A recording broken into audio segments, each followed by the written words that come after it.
Tahun 1944, di suatu tempat yang berlokasi di Pasifik Selatan, dua pilot angkatan udara dari dua negara yang sedang berperang melanjutkan pertempuran di pesisir pantai setelah pesawat mereka sama-sama mendarat darurat. Saling tembak padahal tidak saling suka, saling tikam padahal sama-sama dalam keadaan suram. Hingga akhirnya tiba-tiba sesuatu yang besar datang membuat pertarungan yang tanpa tujuan itu dihentikan.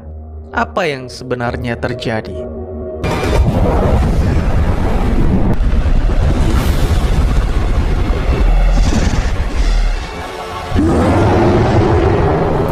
Film dimulai dengan menampilkan kehidupan manusia yang terus berkembang dari tahun ke tahun, terutama dalam bidang teknologi. Selain itu, manusia juga terus melakukan penjelajahan untuk menemukan tempat-tempat yang belum terpetakan, bahkan sampai ke bulan. Semua perkembangan tersebut membuat kehidupan manusia menjadi lebih damai, namun masih dibayang-bayangi perang, atau kita kenal dengan Perang Dingin. Pada suatu hari di tahun 1973 terjadi demo. Dengan tegas seluruh warga Amerika menolak perang dan mendesak pemerintah untuk menarik pasukan dari Vietnam. Dan di tengah-tengah demo tersebut, dua orang pria, Bill Randa dan Houston Brooks, dari salah satu lembaga pemerintah yang melakukan pencarian kehidupan asing yang disebut dengan Monarch, mendatangi kantor Senat untuk mendapatkan izin eksplorasi.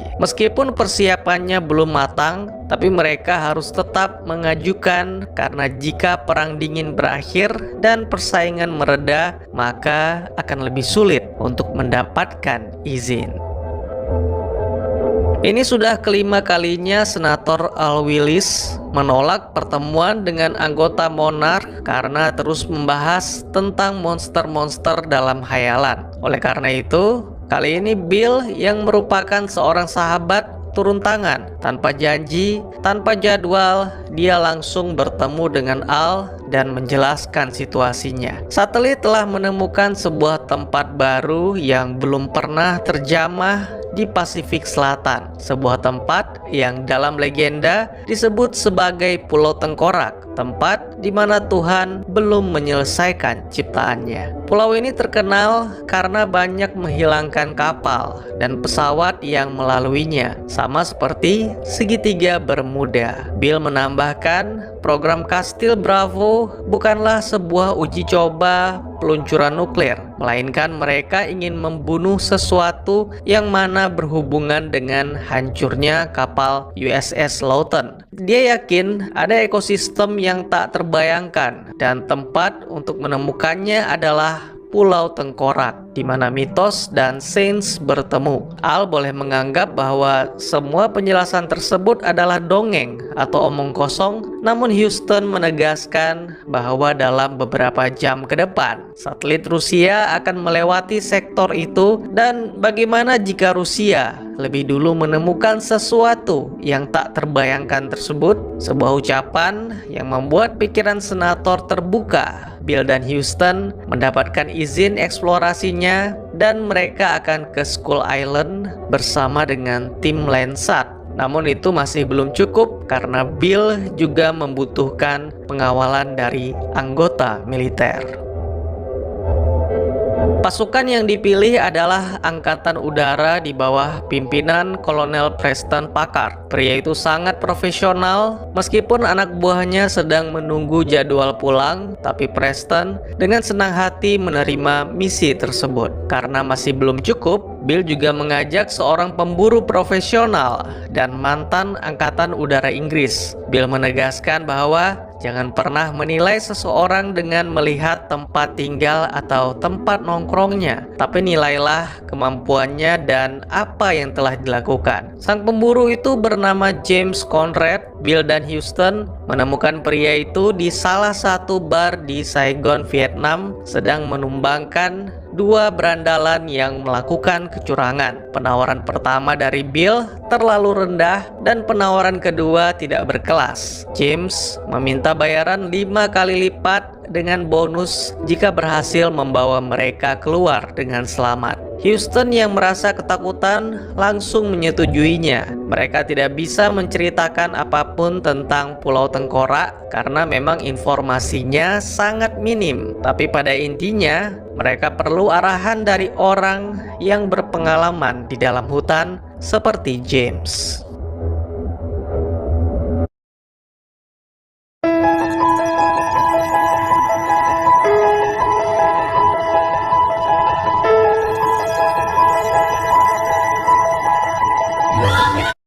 Pengalaman di dalam hutan seperti James.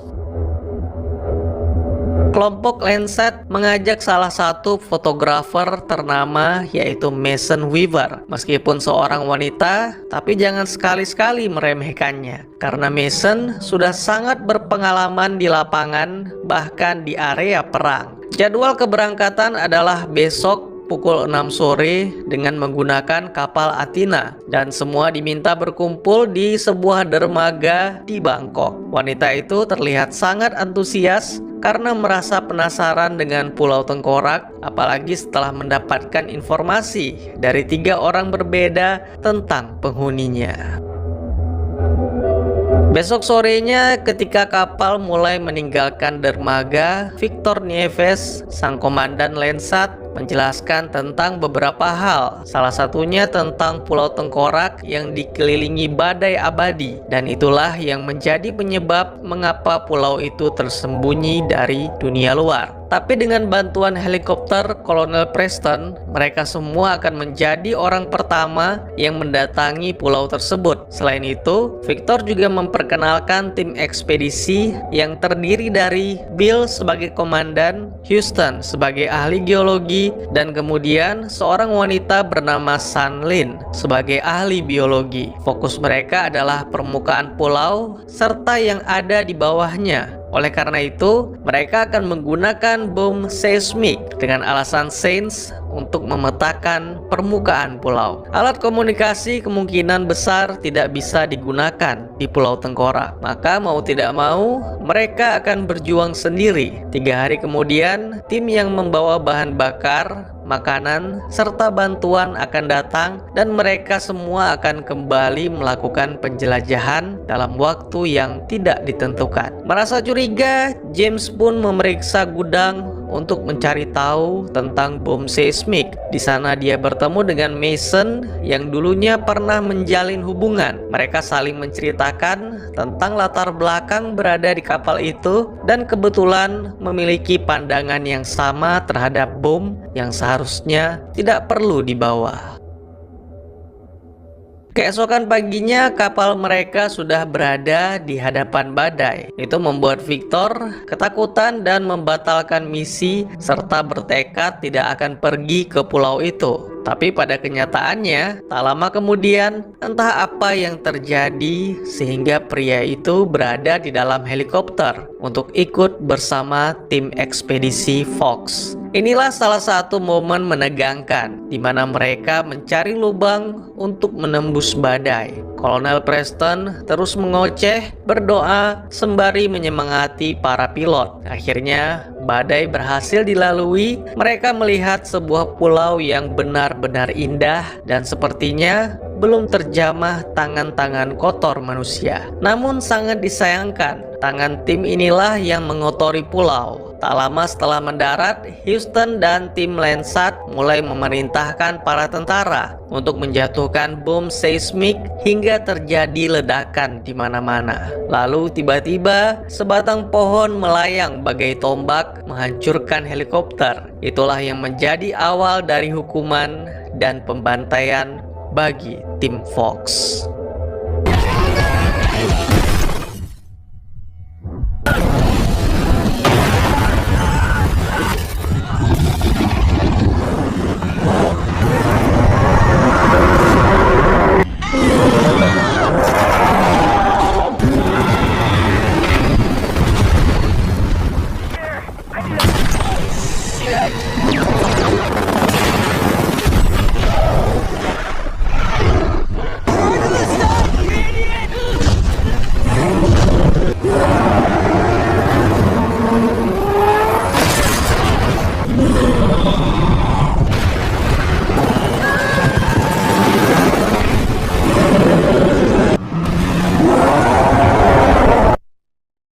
Tidak ada yang mengetahui makhluk apa itu, namun yang pasti dia kuat dan sangat ganas. Wujudnya mirip dengan kera, tapi kera jenis apa yang memiliki ukuran sebesar itu? Dengan mata yang penuh dendam, Preston menyaksikan pasukannya dibantai. Dari 9, hanya 4 tim Fox yang berhasil selamat, dan kini mereka semua mendarat darurat di beberapa titik yang berbeda. Tim James yang beranggotakan Mason, Houston, Sunlin, dan Slivko berada di wilayah selatan pulau. Karena radio komunikasi tidak berfungsi, maka James mengusulkan agar mereka mengikuti jalur sungai menuju ke titik penjemputan di udara. Baru setelah itu kembali menghubungi kapal. Sementara itu kolonel menghubungi para anak buah, salah satunya yaitu Jack Chapman yang berada di wilayah barat. Kolonel mengatakan akan menuju ke sana. Selain menjemput Jack, Preston juga akan mengambil yang dibawa kelompok Jack untuk membunuh makhluk yang membantai mereka. Dalam perjalanan, Preston bertemu dengan tim lain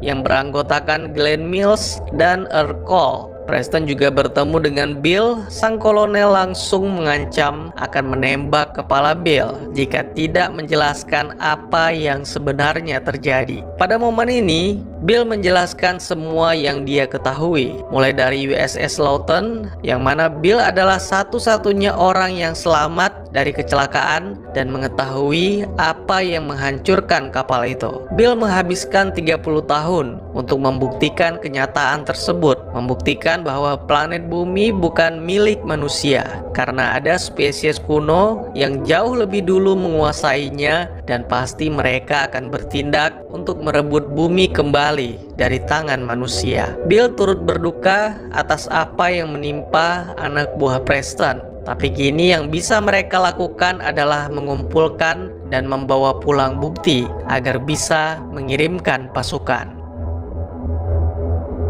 Hal yang sama juga dijelaskan oleh Houston dan Sunlin. Makalah Houston membenarkan teori rongga bumi oleh Bill Randa. Ada ruang besar di bawah tanah yang sangat terasing dari permukaan bumi. Bill percaya salah satu rongga tersebut berada di Pulau Tengkorak, tempat di mana spesies-spesies kuno muncul dari bawah tanah. Dalam perjalanan, mendadak dua kelompok tersebut sama-sama dihampiri oleh makhluk raksasa. Bedanya, yang menghampiri kelompok James hanya sejenis herbivora yang cenderung tidak berbahaya jika tidak diusik. Sedangkan kelompok Preston diserang oleh karnivora ganas, perpaduan laba-laba dan kepiting.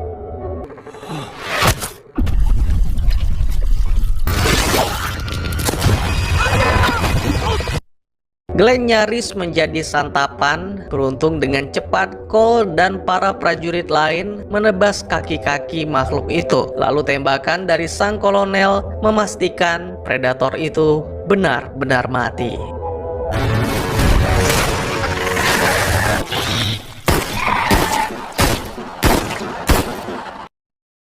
Kembali ke James, alangkah terkejutnya mereka ketika melihat batu yang tersusun membentuk portal serta serbuan orang-orang dari suku pedalaman. Ketika hampir terjadi baku hantam, seorang pria tua muncul mendamaikan suasana. Pria itu bernama Hank Marlowe, seorang letnan angkatan udara yang terdampar di sana sekitar 28 tahun. Banyak hal yang ingin dijelaskan Hank, termasuk tentang suku Iwi yang cenderung diam dan jarang senyum. Tapi sebelum itu, Hank mengajak semuanya untuk berlindung di pemukiman Iwi karena hari mulai gelap dan tak ada seorang pun yang mau berada di tengah hutan itu pada malam hari. Sesuai dengan janji, setibanya di pemukiman, Hank menjelaskan tentang suku Iwi, mulai dari sejarah sampai makhluk mengerikan yang menyerang James dan teman-teman. Jadi kisahnya selama ribuan tahun, suku Iwi hidup dalam teror dari makhluk-makhluk ganas yang selalu menyerang mereka. Sampai pada suatu hari, sebuah keajaiban terjadi. Salah satu makhluk ganas malah melindungi mereka, sehingga dianggap sebagai raja sekaligus dewa. Sebutannya adalah Kong. Dia melindungi penduduk dari iblis mengerikan yang namanya tidak disebut oleh suku Iwi. Namun Heng menamainya Skullcrawler, kadal raksasa ganas yang muncul dari lubang bumi. Ledakan bom telah membangunkan mereka, dan itulah alasan mengapa Kong sangat marah ketika regu ekspedisi menjatuhkan bom. Tidak sulit bagi Kong mengalahkan crawler kecil, tapi beda ceritanya jika yang besar muncul. Makhluk itu bahkan memusnahkan seluruh keluarga Kong sampai-sampai membuatnya hidup sendiri. Suku Iwi selalu berharap Kong bisa terus hidup dan menjadi semakin kuat agar bisa terus melindungi keturunan mereka. Karena jika Kong mati, maka crawler besar akan muncul dan itu akan menjadi malapetaka bagi suku Iwi. Sementara itu di barat, Jack Chapman yang sendirian kembali bertemu dengan Kong. Namun kera itu tidak melihat Jack karena sibuk mengamati luka pada lengannya. Lalu setelah menyantap seekor cumi-cumi raksasa, makhluk itu pun pergi meninggalkan sungai. Lagi-lagi Preston membunuh makhluk aneh yang kali ini burung buruk rupa. Glenn, Cole, dan Reyes memperhatikan sang kolonel yang sangat berambisi untuk membunuh Kong sampai-sampai melupakan keselamatannya sendiri dan pasukan. Namun apa daya, mereka hanyalah prajurit biasa yang wajib mengikuti perintah sembari berharap atasan mereka mengambil keputusan yang tepat. James menjelaskan rencana mereka untuk menyelamatkan diri dan mengajak Hank ikut serta. Namun pria tua itu malah tertawa, tidak ada yang bisa menuju ke utara dengan berjalan kaki. Oleh karena itu, dia memperlihatkan Grey Fox, perahu bot yang dia bangun bersama rekan seperjuangan, Gunpei Ikari. Mereka membangun perahu tersebut selama 6 tahun untuk keluar dari pulau. Sayangnya ketika nyaris berhasil, serangan crawler membuat Gunpei terbunuh, sehingga Hank memutuskan untuk kembali dan menetap di pemukiman Iwi sambil berharap pertolongan akan datang. Selagi para pria memperbaiki perahu, Mason menjalin keakraban dengan suku Iwi sekaligus mengabadikannya dengan kamera. Mason juga membantu seekor kerbau rawa yang terhimpit helikopter. Tiba-tiba saja helikopter terangkat sendiri. Ternyata Mason mendapat bantuan dari sang dewa pelindung suku Iwi.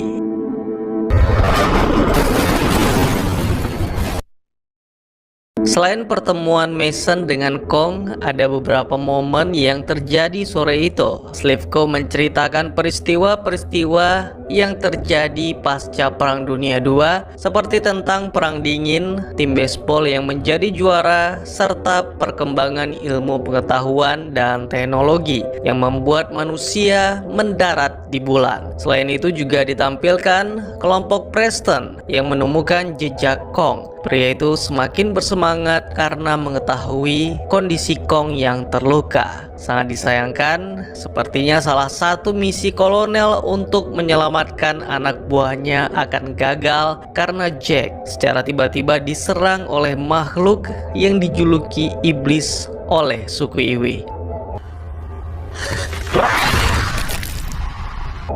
Malam harinya, setelah selesai memperbaiki kapal, semuanya bersiap untuk berangkat besok pagi. James menikmati pemandangan aurora bersama Mason sambil mengenang sang ayah yang menghilang semenjak pesawatnya jatuh di Hamburg. Pemandangan yang sama juga disaksikan oleh kolonel dan para prajuritnya. Preston menegaskan bahwa dirinya tidak pernah melarikan diri dari musuh. Oleh karena itu, apapun yang terjadi, dia akan menghabisi Kong, dan Bill dipersilahkan pergi jika tidak setuju dengan rencananya.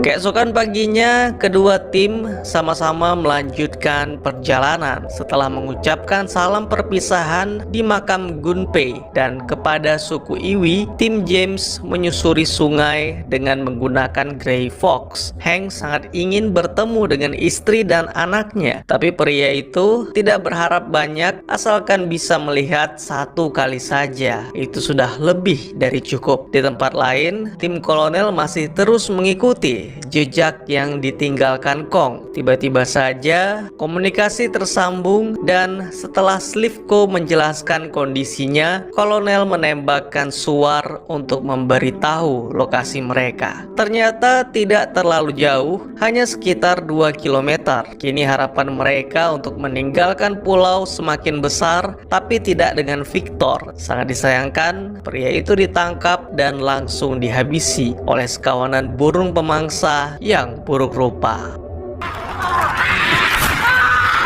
What the hell, man? Beberapa jam kemudian, dua kelompok itu pun bertemu. Namun mereka tidak akan ke utara, melainkan ke barat, karena kolonel tidak mungkin meninggalkan anak buahnya. Menurut Hank, itu sama saja dengan bunuh diri, karena barat adalah wilayah kekuasaan Crawler. Meskipun yang lain tidak setuju, tapi sifat kepahlawanan membuat James mengikuti rencana Preston. Sebagai gantinya, James meminta Preston berjanji untuk segera kembali jika tidak menemukan Jack, dan batas waktunya adalah sebelum petang. Kalian mencium bau kematian? Itu berasal dari sana, ucap Hank sambil menunjuk ke arah lembah yang dipenuhi tulang. Itu adalah makam keluarga Kong, dan lokasi jatuhnya helikopter ada di balik lembah itu, tepatnya di wilayah Crawler. Mereka pun mulai berjalan di antara tulang-tulang raksasa, mencoba memeriksa tanda-tanda Jack Chapman. Tiba-tiba terjadi ledakan akibat kebodohan Cole, dan tak lama berselang suara raungan membuat mereka semua bersembunyi. Ternyata dugaan Hank tidak salah. Salah satu Crawler datang lalu memuntahkan sisa makanan, yang mana salah satunya adalah tengkorak Jack. Makhluk itu juga berhasil memperdaya kelompok ekspedisi, lalu menyantap para prajurit dan Bill. Serbuan burung pemangsa memperumit keadaan. James mengeluarkan kemampuan bertarungnya dengan pedang Gunpei Ikari. Sang pemburu itu menebas kawanan burung, menyelamatkan Slivko, dan akhirnya bantuan dari Mason berhasil membuat sang iblis benar-benar tumbang. Oh, shit.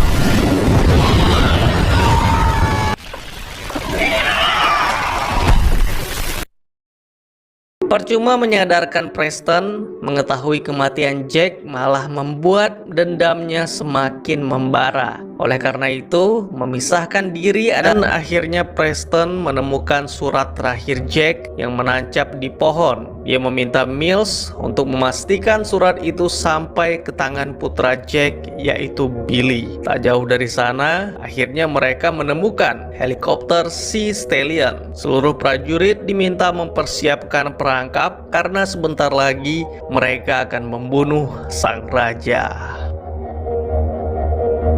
Kembali ke James dan Mason, dua orang itu meninggalkan kelompok untuk naik ke daratan yang lebih tinggi demi menemukan jalur sungai. Pada malam harinya, Mason dihampiri oleh Kong untuk kedua kalinya. Kera itu sama sekali tidak mengamuk, tapi justru malah mungkin terpesona dengan kecantikan Mason. Mendadak terdengar suara ledakan dari arah barat yang membuat Kong marah besar. James bergegas mengajak Mason untuk kembali bergabung dengan kelompok, lalu meminta Houston dan Sunlin kembali ke perahu. Sedangkan dirinya, Mason, dan juga Hank akan mencoba menghentikan Preston demi menyelamatkan Kong.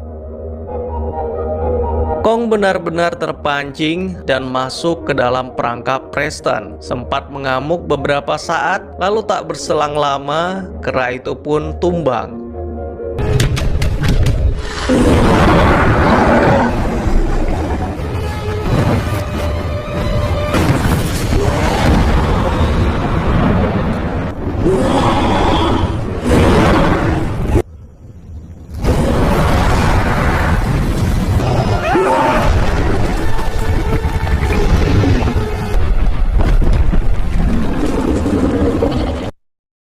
Preston langsung memerintahkan para prajurit memasang peledak. Mari kita tunjukkan siapa penguasa bumi yang sebenarnya. Setelah semua bom terpasang, tiba-tiba saja kelompok James muncul, mengancam dan meminta Preston agar menghentikan tindakannya. Kali ini Slivko dan para prajurit lain bahkan berbalik memihak kelompok James. Tapi kolonel masih tetap bersikeras sampai akhirnya dia mati dibunuh Kong yang bangkit akibat kemunculan Crawler.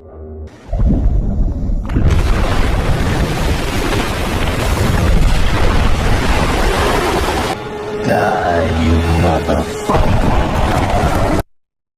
Kondisi Kong yang lemah sangat menguntungkan Crawler. Makhluk itu langsung mengejar kelompok James setelah berhasil menjatuhkan Kong. Setibanya di tepi pulau, James meminta Mason menembakkan suar dari atas bebatuan sebagai aba-aba untuk Houston. Sementara dirinya dan para prajurit akan berusaha mengulur waktu. Sadar bahwa usaha itu tidak mungkin berhasil, Cole meminta semuanya pergi karena dia akan meledakkan diri bersama Crawler. Namun sangat disayangkan, ternyata iblis itu cukup cerdas. Dia langsung melibaskan ekornya sehingga membuat Cole menghantam tebing.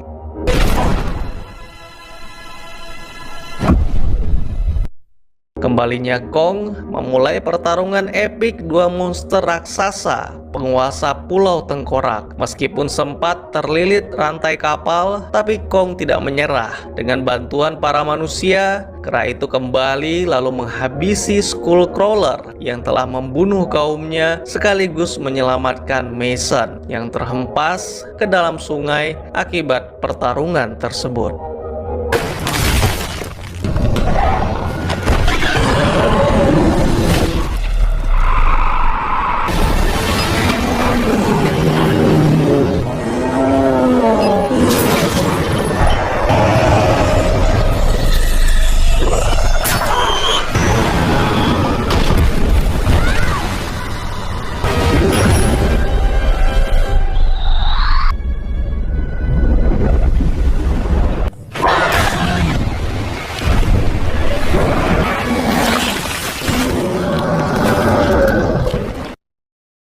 Film pun ditutup dengan menampilkan kelompok James serta 3 orang prajurit yang selamat menuju ke titik penjemputan. Selain itu juga ditampilkan beberapa hari kemudian sebuah adegan yang sangat mengharukan, di mana Hank yang kembali ke rumah bertemu dengan istri dan juga putranya yang kini telah tumbuh dewasa. Sangat disayangkan kisah akhir James dan Mason tidak seindah Hank, terlebih ketika mengetahui informasi dari Houston dan juga Sunlin bahwa Pulau Tengkorak hanyalah permulaan. Masih banyak tempat-tempat seperti itu di luar sana dan Kong bukanlah satu-satunya raja. Houston menampilkan beberapa gambar untuk membuktikan pernyataannya. Apakah bumi bukan milik manusia? Lalu kapan para raja akan merebut kembali dunia?